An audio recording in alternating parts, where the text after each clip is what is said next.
Hello everyone, Fanta here, you're watching Fantavision, and welcome back to another episode of Tales from Retail. Today I'm discussing my final days at GameStop, and what it was like knowing that the store you were working at was closing. So I've kind of got two different angles on the final days of working at a place. Because, the Walmart, like I described in the previous episodes, it was a feeling of elation. I was so freaking happy, it was ridiculous. I was finally going down my career path. I was finally getting a job that I wasn't going to be miserable in. I was going to have a job where you have to have a key card to get in so the general public can't mess with you. It was just heaven. I could see the light. I was sprinting towards it. Didn't matter. Everything was great.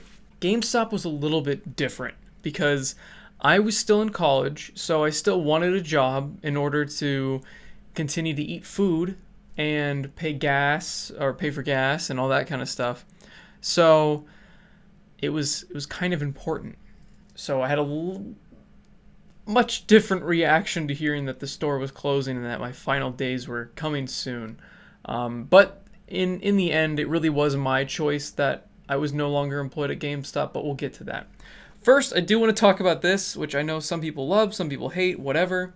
I enjoy doing it. It's the Mother Earth Brewing Co. Cali Creamin' Vanilla Cream Ale.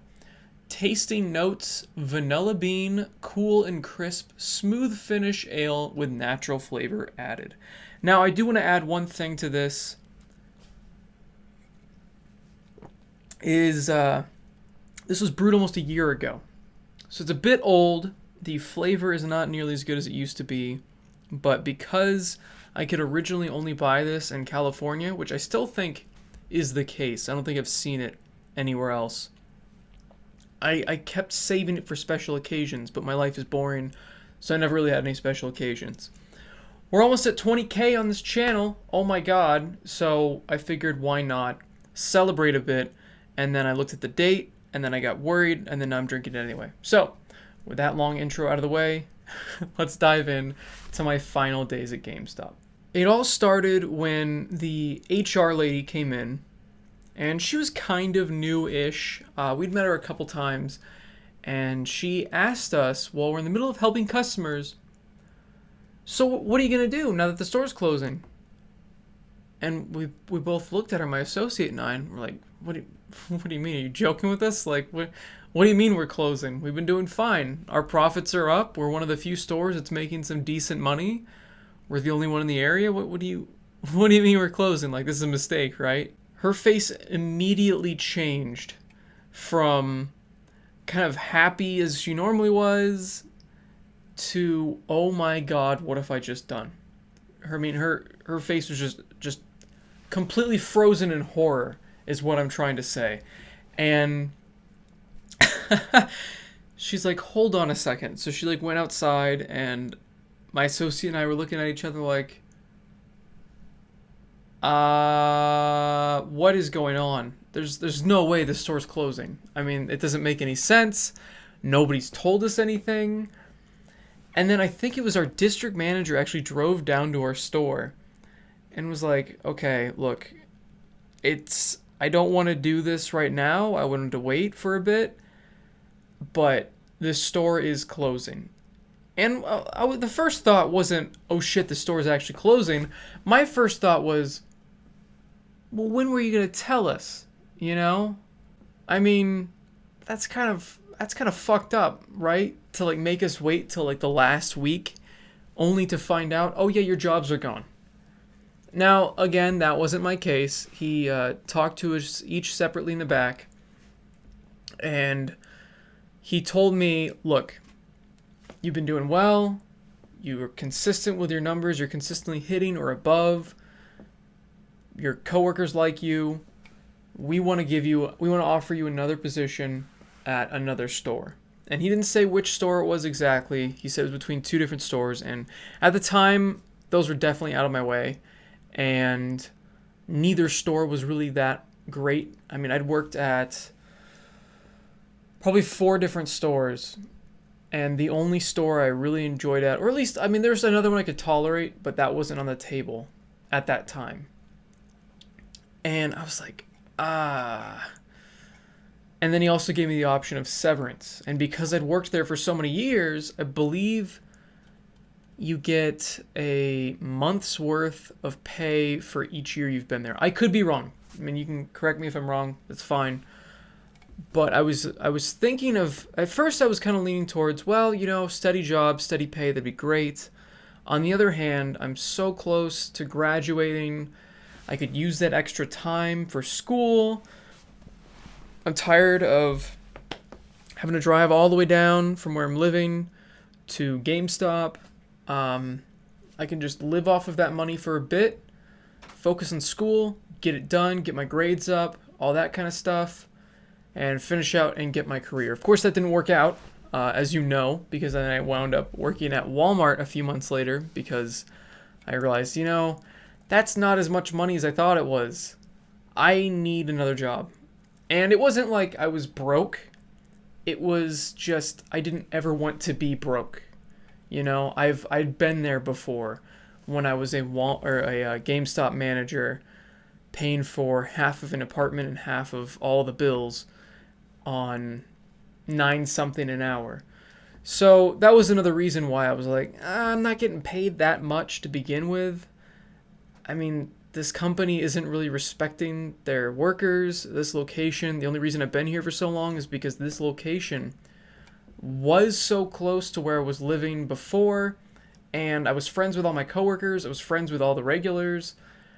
I was friends with my buddies that worked at Walmart, so they'd come over and hang out. It just was perfect. It was a perfect situation. And that was the thing. As many bullshit things as I talk about that GameStop did or does, that's why I stayed at that location for so long. It was just because of all of those different perks to it. I was like, I could get paid more somewhere else, but I enjoy the people I work with and most of the people that I interact with. So I stayed there. But when they were closing it down, I was like, you know what? I'm done with GameStop. I realize I may never work here again. That's fine. I don't want to work retail again. Little did I know that I'd be working at Walmart later. Maybe I would have changed my tune. Who knows? But I did get paid a lot more at Walmart. So I don't know. Was it worth it? I did make more friends. I did become more friends with Eric. So I would say it's worth it. Just because I did make some cool new... I'd say friends, but more friend. I made a new friend because the rest of the people kind of disappeared because they were kind of strange once I got to know them in their personal lives. But the final week, or the final weeks, I believe it was 2 or 3 weeks that we knew that we're shutting down. And it was really interesting. There was just kind of this impending doom for a lot of people. Because a lot of people were not staying with the company, and a lot of people were not offered other jobs. So most of the managers, even my store manager, saying that he was going to take severance. In the end, he didn't. He stayed with the company, went to a different store. My assistant manager, I believe, took the severance, went to a different job, and he bounced around for different jobs. I think he's still working at Walmart. Escape soon, buddy, if you're watching this. Escape soon. And I believe all of the GAs or SGAs and lower all just... I don't believe they were offered other jobs, and if they were, they weren't locations they wanted to work at. So they were essentially let go. And I don't believe they got severance because they weren't there long enough. They might have gotten a partial severance. I don't know. The manager that I quit with, he also... Yeah, he got a pretty decent severance because he'd been there just as long as I had. And like I said, there was like this impending doom just every day, and you knew your numbers, like you're supposed to hit them, but it didn't matter. And the manager stopped giving a shit as much. Everything became a lot more relaxed, but at the same time, I was kind of sad. I mean, I had worked at that store for 4 years, and I'd been a customer much longer. I'd been a customer since they opened, and it was the only GameStop I enjoyed going to. It was the only one where they didn't pester you as much, most of the time. It was the one that was, I don't know, the size of it was kind of perfect. The way the interior was kind of laid out, the fact that you could turn down the volume on the TV, all these little things. Like, it had so many different game demos units that actually worked, whereas pretty much every other GameStop location I'd been to the game demos just did not work at all.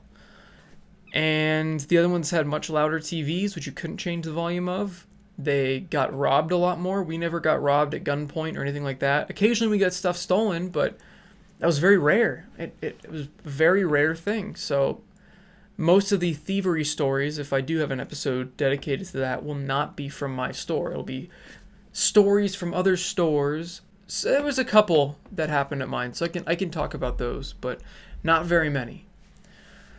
And I don't know, it was just kind of a sad experience for everybody. Everybody was just, some people were a little bit happy that it was getting like a fresh start to a new job, but most people were not happy about it because everybody loved the location they were in. It was the perfect store. It really was. It was the only GameStop to this day that I've really enjoyed being in. And I've been in a lot of different GameStops from either working there or just from when I used to shop there. So it was sad, And once we were tearing apart the store, it kind of hit us that, yeah, it's closing. Yeah, these are the final days when we're shipping off all of our games, all of them. And it was crazy just how many shipments were going out. It was kind of comical, though, that we did get some shipments in. We're like, why are you doing this? We're shutting down. Stop sending us shit. And what was really fun was we had a drawer. We had a lot of free stuff that we kind of took home on the way out. And it wasn't stealing before people start freaking out in the comment section. I know people like to do that. So there were all those like pre-order bonuses, and they were for stuff. Like, we used to take all the pre-order bonuses and we put them in a box in the back. And if somebody was picking up a game in that series, like Lego, for instance, or somebody was pre-ordering a game from that series, we would give them the old pre-order stuff. And it was kind of an incentive that we do, or we'd hook up regular customers. And we just went through that. And I got to take home like a shit ton of those little Lego minifigs because nobody wanted them. They were I think they were the Hobbit ones. I made a lot of money off of those. That was pretty cool. I got that also helped me survive for a little bit longer without a job. And I got to take home, I might as well just pan the camera, that over there, the World of Warcraft metal blizzard thing. On the side it has a World of Warcraft panel, and it also has a Diablo panel for like the expansion. So it's pretty cool. I like that a lot. I mean, there's some perks to it closing. I got some cool stuff. I took home a ton of posters, but as you can see, I don't have any posters on the wall. They didn't survive 2 moves ago. Yeah, 2 moves ago. I just threw them all away. There were just too many posters, and they were ripped up from the moves, and I just didn't have time to put them all up again. But yeah, I mean, it was interesting. It was also funny because we'd stuck Resident Evil 6 stickers. It was like the 6, which looks like a giraffe getting a blowjob. I don't know if you guys have ever noticed that or if you've seen that meme, but we thought it was funny as shit. So I believe the Resident Evil 6 games had stickers in them. So whenever we got a used copy in, we'd stick them somewhere. So I think we had like 10 or 20 of those 6s just scattered around underneath things, on top of shelves. And it was like kind of a Where's Waldo type thing. It was one of those clicker games where you're kind of looking for these certain items, and it was fun to kind of do on the way out. And not really anything was clearance, though. That's the thing. When people think of GameStop shutting down, you guys are probably like, well, how many games did you get, Fanta? How many freaking games did you get for cheap? Nothing. I got nothing for cheap because they don't need to liquidate the games. They just ship them off to another store. Or they don't ship them at all. They just have, which is what we did with a lot of games, was we just had our managers make a shipment and then drive it to the other store. I mean, why pay for shipping costs when you can just drive it? I mean, it makes sense. I think I did a couple shipping runs like that. It was just an excuse to get out of the store, go driving, kind of listen to music, relax. There's a lot of fun stuff that happened when the store was closing, like stuff like that, but overall, it was just kind of a sad experience. Even now, I wish that GameStop wasn't shut down just because of the way it was run, the people I knew who worked there. But maybe it'd be a different beast with different people working there. I don't know if the old people that were still working there would be working there. And it was a good stepping stone. It was good that I left because that gave me the opportunity to get a job that truly sucked. And you may be like, well, Fanta, what the hell do you mean by that? You want to suffer? Like, did you plan on doing this series years back? No. No and no. But it did put me into a position where I wanted to get the fuck out. I was very highly motivated to get out of Walmart. GameStop, I don't know. I'd thought about leaving for higher paying jobs, like I said, but I was comfortable. I was in a comfortable environment. I knew how to sell the product I was selling. I knew the people that came in. I knew my coworkers. It was just an easygoing environment. And because of that, maybe it would have taken me longer to find my career. Maybe I wouldn't have been more motivated to find the job I have now. So I kind of wonder what kind of butterfly effect it would have on my life if that GameStop had never shut down. So in a way, it was a good thing. Back to packing up everything. It was interesting seeing the walls just become barren, especially the last day when I was helping pack up the rest of the store. And I'll flash back to, in fact, I won't get to that yet. I want to get back to what it was like the last couple weeks. We had to start telling customers. That was an interesting thing. We had to start telling customers, hey, if you have any pre-orders, we should cancel them. Let's move them to a different store for you. Just letting you know we're closing. And a lot of customers were really sad, like genuinely upset, because we had a lot of regulars, like I've mentioned in previous episodes, that would drive past other GameStops out of their way, sometimes 20 to 30 minutes just to come to our store. So when I say our store was amazing, it wasn't just because it was my store. It was because that's just how it was run. Those were the people that worked there. And those people were like, I'm never shopping at GameStop again. I'm done with GameStop.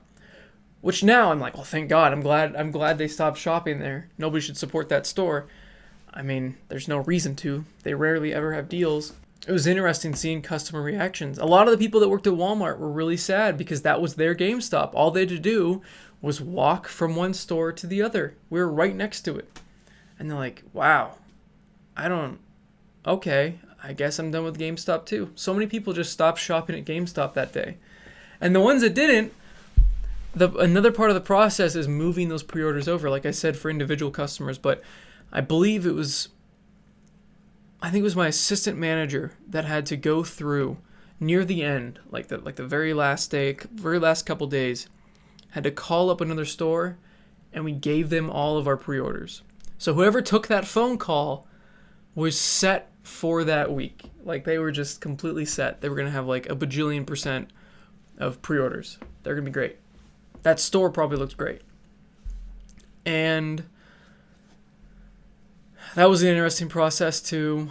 Just seeing him on the phone. It was like an hour or two. It was a long time. And I think that's it for the customers. That's all I can think of. I just remember a lot of sad people, a lot of people saying, I'm not shopping here anymore.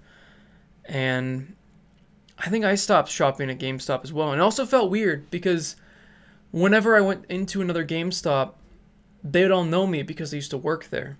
But over the years, if I go into a GameStop, it's like none of the people I know anymore. I mean, the turnover rate is very high at GameStop for the reasons I've mentioned in my videos. It used to not be as bad. It got worse over time, but it's just so weird having the pitch thrown to me now, you know, having people trying to shove things down my throat when before they all knew me. And that started happening a couple months after I had stopped working at GameStop. And it's funny, even today, when I go into a GameStop and I happen to have a shirt on that is Power to the Players or has a GameStop logo on it, like my Max Payne shirt, or just my million of GameStop shirts I got for free, and I'm going to wear it. It's a free shirt, okay? People saying, oh, free advertising for GameStop. Nobody knows what Power to the Players means. Most of them don't. And if it says, ask me about points, nobody knows what that means. Does GameStop still say Power to the Players? I think they do. I think it's like their subtitle underneath the store. I don't know. People don't know that that's their thing. Most people don't. And if they do, I'm not advertising to them because they know what the store is. So Anyway, now I still have people go, "Oh, you used to work at GameStop," or they won't give me the pitch at all. It's like my pitch immunity. If you don't want to get the pitch going into a GameStop, wear a GameStop shirt if you can find one, because they won't bother you. It's immunity to being bothered. And they'll ask me, "Oh, so do you work at GameStop?" And I'm like, "Oh no, I used to work at blank store." And they always kind of know what that store was. They're like, "Oh, yeah, that was a cool store." Because even if they hadn't been working during that time, they may have been a customer there at one point, or they heard customers talk about that store. And it's just such a weird thing, because there's so many other stores that I know have closed that I've never heard anybody talk so fondly about. And it's just that the mix of everything, that the little things that happen to make that store what it was. And I know I bash my time there all the time, but that store in particular was the most tolerable. It was the most enjoyable store I could have worked at. And I know that because I worked at the other ones, and because I've talked to other people that worked at the other ones. So, it was a sad process dismantling the store, taking off all the shelves off the corrugated walls. Corrugated? The slatted walls. I don't think corrugated was even right. I think it was just slatted. The slatted walls. They get the hooks, the thing you can hook into. And taking apart the cash registers, and they tried to sell us the safe, which I don't know if you know, but a GameStop safe weighs excess of 100 pounds. I'm like, I'm not dealing with that. I mean, maybe it would be a cool gun safe, but at the same time, it'd be awful because you have to wait 15 minutes. If you didn't have to wait 15 minutes, maybe I would have taken it home as a gun safe. But if you need your gun, 15 minutes, you're kind of screwed. Just saying. It was interesting. Sorry, I keep pausing. Hopefully I cut out most of the pauses. I'm just kind of remembering what it was like and seeing all the demo units get wheeled out. A lot of them went to other stores. Unfortunately, I would have loved to have gotten one. I mean, I always see those people with their game collections and their giant game rooms, and they have a demo unit in the corner. I think we'd a Wii U demo unit. That would have been pretty cool. We also did the Xbox One, PS4, but I feel like the Wii U one would have been pretty cool because it had some cool demos on it, and just the way it kind of lit up the Wii U inside and how it worked. It was cool. But they were all relocated to different stores. I think most of them wound up on a Air Force Base GameStop. So that's cool, at least the military people get some cool stuff for their GameStop, And I'm sure those kind of people will treat those systems with respect, so they won't get trashed. If the one day it does wind up in somebody's collection, it'll be in nice condition for them. So that's cool. One thing that was really funny was I did a lot of things thinking that I was going to quit the store before it ever closed down, because when you're working in a store, you don't really ever think it's going to close. So I don't know why I started doing this. I got other people to do this too. But there are these little slats in between the desk or table. And I would just put, because whenever you have the new, like, the hole for like the hook on the wall, and when you're making that kind of plastic bag thing for the wall, like for like used controllers, stuff like that, you have to punch out the hole punch thing. And I'd always put them down the little side, the little crack, because I was like, it'd be really funny when they shut this store down, because there's just going to be a million of these dots all over the floor. Whoever has to deal with that, it's going to suck. Little did I know that sucker was going to be me. Had no idea I was going to be the one that had to vacuum up years worth of dots. It's just, oh man, just so many funny little moments, and finding little things that we thought we had lost, or game discs we thought we had lost.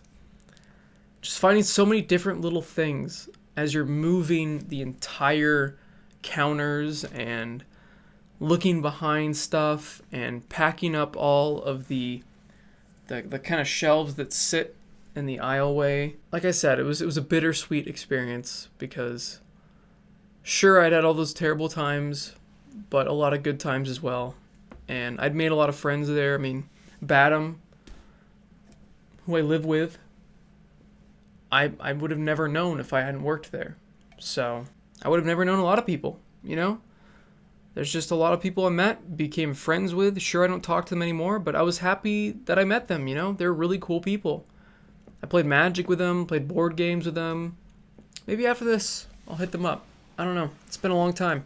So those were my last days at GameStop. Definitely an interesting experience. I'd never shut down a store before, and I'd never seen a store shut down like that before.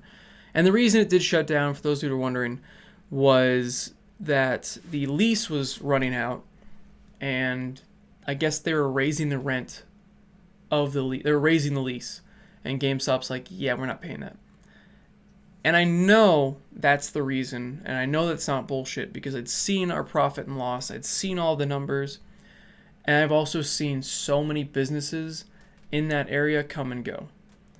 So it's just a stupid area. Whoever the landlord is just an asshole, because I've seen like 4 or 5, maybe 6 different businesses open and close within like a couple of months, maybe a little bit longer, maybe just felt like that, but businesses just did not stay in that area. And they still don't. They still have that problem. There's still so many different empty lots because of how much they're charging. I don't know what the landlord's getting out of it, but maybe he's just getting enough from Walmart and the other places that are nearby. It's just weird to think that's the reason it closed, and that's the reason why I worked at Walmart. But I don't know. Like I said, it was a positive experience. It was a positive thing in my life. It was a good thing that it shut down. This episode was more of a positive episode. It wasn't really ragging on anything. It was just kind of explaining. And I hope, I know most people come for the anger and the rants, but I hope that this kind of relaxing, kind of just look back at my final days at GameStop and all of the different interesting things that happened during a shutdown. I can't think of anything else, but if I do, I'll bring it up in a future episode where I talk about GameStop. Maybe I'll just throw it in randomly and go, oh, by the way, I forgot about this. I'll do that. Don't worry. So, thank you for watching, everyone. Leave a like down below if you guys enjoyed the video. Comment down below if you guys have been in a store that was closing. I did have coworkers cry, by the way. I forgot to mention that. Coworkers did cry because the store was closing, because they didn't know what to do. And subscribe for more content. We're almost at 20,000. I'm super psyched. That's crazy. I can't believe how much this channel has grown. Thank you all so much for your support. And as always, everyone, have a fantastic day. See ya.